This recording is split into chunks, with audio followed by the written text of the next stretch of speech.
আসসালামু আলাইকুম। নতুন আরেকটি ব্লগ নিয়ে চলে আসলাম। আগে ছোটবেলায় এই পাপড় ভাজাগুলো অনেক দেখতাম আর অনেক খেতাম। এখন সচরাচর এই পাপড় ভাজাগুলো একদমই দেখা যায় না। তো যাই হোক, আলহামদুলিল্লাহ এক চাচায় দেখছি পাপড় ভাজাগুলো নিয়ে বসেছে। তো পাপড় ভাজাগুলো দেখে আর লোভ সামলাতে পারলাম না, কারণ পাপড় ভাজাগুলো আমার কাছে অনেক ভালো লাগে।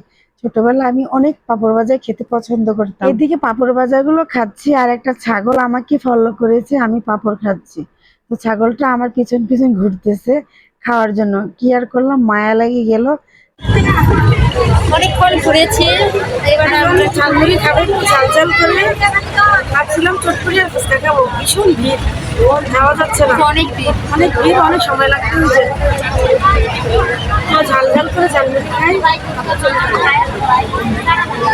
এই গরমের মধ্যে আমার কাছে বিশেষ করে ঝালমুড়ি অনেক পছন্দ। আর কামরাঙা মরিচ দিয়ে এই ঝালমুড়িটা বানানো হয়েছে, এত এত স্বাদ যে। দিয়া তারপর জামুনি খাচ্ছি। এখানকার জামুনি মজাই, কিন্তু শসা পেঁয়াজ এগুলো বেশি অতিরিক্ত ঝাল লাগতেছে নাকি অনেক ঝাল।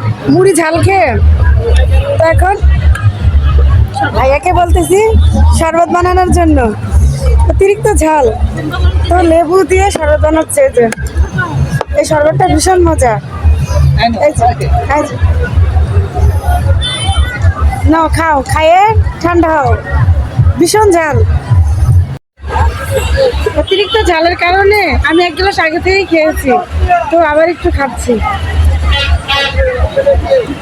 ঝালমুড়ি অনেক মজা। এত মজা, যেমন ঝালমুড়িটা তেমন শরবতটা ভীষণ মজা, ভীষণ মজা লাগলো, অনেক ভালো লাগলো।